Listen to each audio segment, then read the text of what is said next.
So as part of our video spotlight series, we're highlighting various mobiles on the continent. Today, we are here with Mr. Ryan Dunn. Mr. Dunn has led partnerships and market entry for technology companies and managed due diligence for infrastructure investments in Africa and South America, and worked on models for international development across West Africa.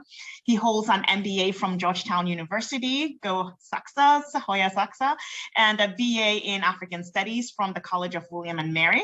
He currently works as a project manager for GridX.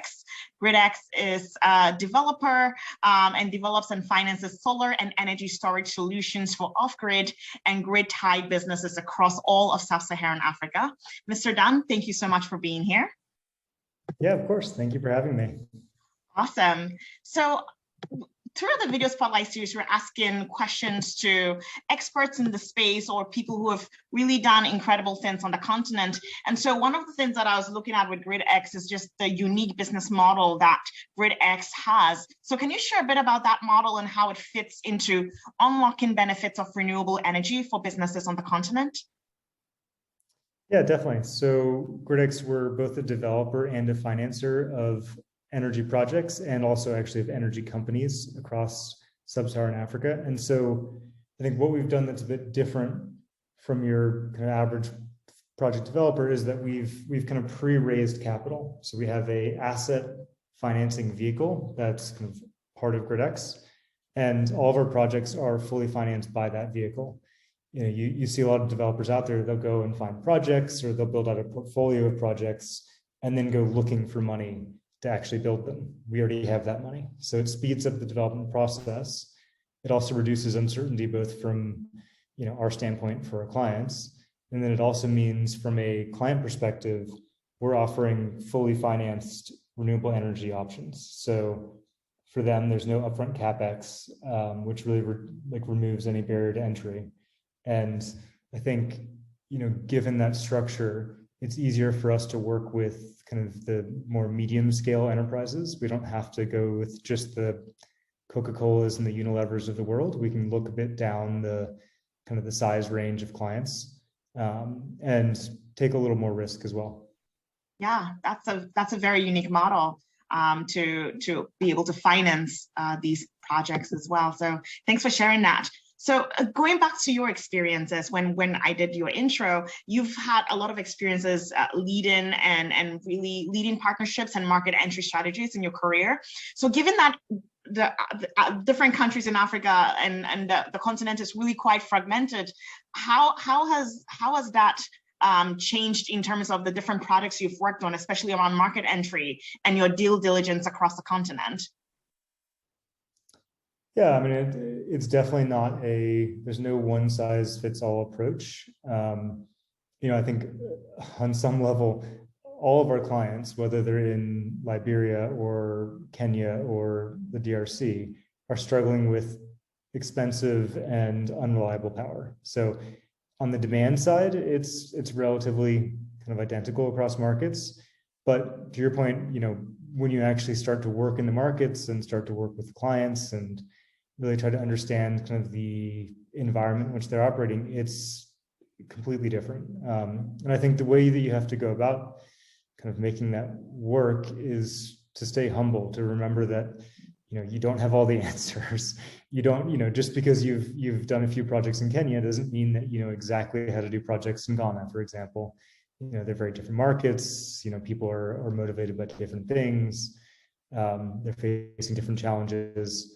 So you really have to kind of step back and remember, this is a new market. I need to spend a lot of time both educating myself, educating our investors, and then also finding the right partners. We try to make sure that like any market in which we're working and deploying projects, either we have a full-time presence there or we have really strong partners that we can rely on and that are, that live there, they work there, they know the market in and out. And we can work with them because, again, you can't get your MBA from Georgetown and then say, what, now I know everything about business, across the continent. I'm now the expert. You need to remember that you're really not. Yeah, I know Dean Prashant would love what you just said. He always says, be ambitious, be humble and ambitious. And I think you're completely exemplifying that. So thank you so much for sharing that. And it goes into my next question around, because you kind of mentioned a bit of that. You know, you're not the expert and every market is different. So what has been some of the challenges in making these investments? Is it, you mentioned because you're both a financer and a developer, is it a fundraising process? Is it, you know, staying within budget once you've secured the funding, or stakeholder alignment? What are the challenges of doing these investments across the continent? I think the biggest challenge is figuring out how to kind of price in risk and really doing the credit side of things, because, you know, in most African markets, the kind of corporate credit rating sector is pretty, you know, underdeveloped. And so, you know, you'll have maybe a handful of companies in Kenya, for example, outside of the multinationals, that actually have a credit rating. And if they do, it's from, you know, someone like GCR ratings in South Africa. So it's not from a local rating agency. So you have to kind of wonder, how much do they actually know? Right. To your point about markets being very different here. And so as a result, you know, if you're investing, especially in these finance power projects where, you know, we're doing a 10 to 15 year contract with the client, you need to really at least have a level of confidence, a strong level of confidence in their business and in their ability to pay both next year and in, you know, 2035. Right. And so, you know, you can't go to, you know, S&P or a ratings agency and say, okay, great, they're, you know, AA, you know, we can price this to a, you know, X% return and move on.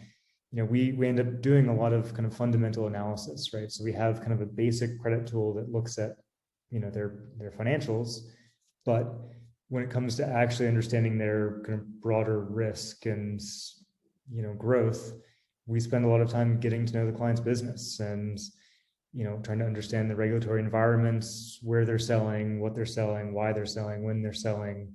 You know, it's a bit of like a, you know, business school case study, Yeah. you know, in each client, which is very interesting, right? It's a fun challenge because we get to, you know, for example, we do a lot of dairy processing projects in Kenya, and so, you know, we now know a lot about that industry in Kenya. Yeah. But, you know, is that an efficient use of time for a energy developer? Probably not. So, you know, the downside is, you know, you have to kind of build out your own credit tools, which takes a lot of time, and, you know, it just slows down the process and slows down the deployment of capital. Yeah, I think one of the things that you mentioned, you know, whether it makes sense for an energy developer, I think if you're just a developer, maybe, right? Maybe not, right? But because you're a financier, it maybe makes sense. And I think I want to unpack a bit about why GridX is both a financier and a developer. Why blend those two together? Mm-hmm. I mean, honestly, it's the biggest benefit to our structure is that, you know, our project development and kind of funding timeline and process is the same every time. You know, if you're a developer that is going out and kind of finding funding on a project by project basis, you know, you build out, let's say, a project or 10 projects in Ghana and go around to various funding entities, you know, trying to figure out who can actually deploy capital to it. You find one, you go through their diligence process. Maybe they give you money, maybe they don't. Hopefully they do. And then the next time you do it all over again. And maybe you get a different funder and you go through a different diligence process. And so everything is just so kind of slow and fragmented that consolidating both of those kind of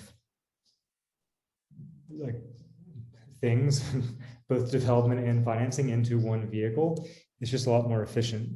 Yeah, very, very interesting model. Awesome. Thank you for sharing that. So my next question is, you know, is around the entire discussion around climate change and the impact it has, especially on this whole climate transition topic. So of course, you've heard a lot of discussion around that across how to transition the continent into renewables. But we also know that it's a huge challenge because a lot of the countries on the continent have large reserves of carbon-based fuels, which contribute to their GDP and contribute to the economic growth. So what are your thoughts on how countries, especially on the continent, can transition without crippling their economies? So I'm kind of speaking out of turn here because it's not really my sector per se, but I mean, I try to be pragmatic about it when I think through it, and I'm not a policymaker, so it's, again, this is just an interesting intellectual exercise, I feel like, for me, and not anything more. But, you know, to your point, there are large untapped reserves, or reserves that are kind of early in their production cycle in countries like Mozambique, Uganda, Ghana, and these countries need or could use the revenue from these projects. And I think on one hand, it's a bit rich to say that they aren't allowed to, because, you know, a lot of, you know, all of the quote unquote developed countries have been, you know, drilling for oil for, you know, a century. And, you know, yes, we need to reduce, you know, oil production and shift away towards renewables, but, you know, there's also a clear demand for it right now, right? Like, you know, the US has what, like 2.6% of the car market, I think, is electric vehicles. I live in Kenya. In Kenya, it's, I don't know, maybe a few hundred electric vehicles, total number. And so while that transition, I think, will happen quickly, you know, for the next decade, 2 decades, 4 decades, there's going to be demand for, you know, diesel and petrol for vehicles. There's going to be gas-fired power plants. And, you know, I guess why shouldn't some of these countries that have reserves, as long as the reserves are kind of economic to tap, you know, why shouldn't they tap them while also pursuing a larger shift towards renewables? Right. You know, I think my hope is that they can kind of have their cake and eat it too with renewables and kind of tapping into those reserves. Yeah, absolutely. I think I'm right there with you. I think it shouldn't just be let's stop it all. I think it should be truly a transition, and that is not a 5-year process. It's a much longer term process. And so, yeah, I think I'm a bit on the fair side. It needs to be fair for the African countries as much as the West has been doing it for years. But I also think that the head of the renewables should be something that African countries should also start bearing that burden as well. Yeah, I do think the one caveat I'll put on it is that, you know, let's say Uganda, for example, is kind of tapping into this big lake oil project.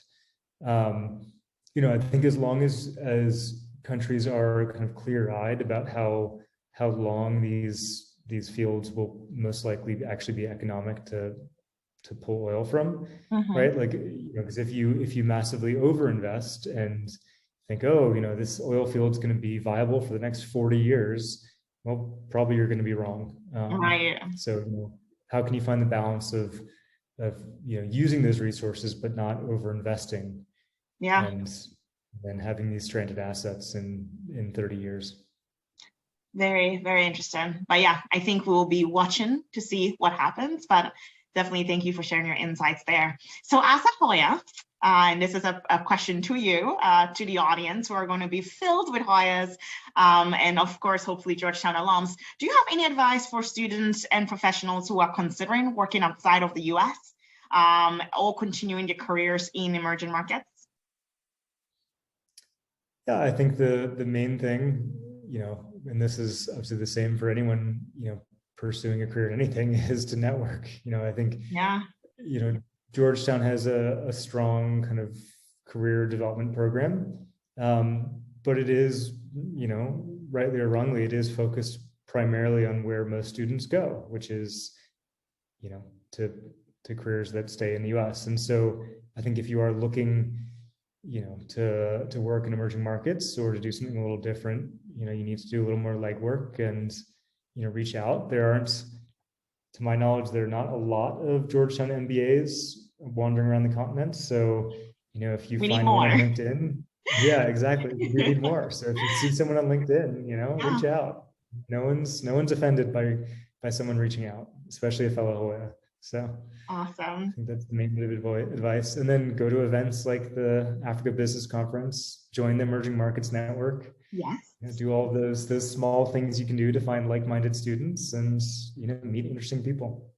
Awesome. That was great advice. But yeah, we're so grateful for your time, Mr. Dunn, and this has been super insightful. And the work GridX is doing is definitely going to be truly transformational for the continent. So thank you so much. Thank you very much.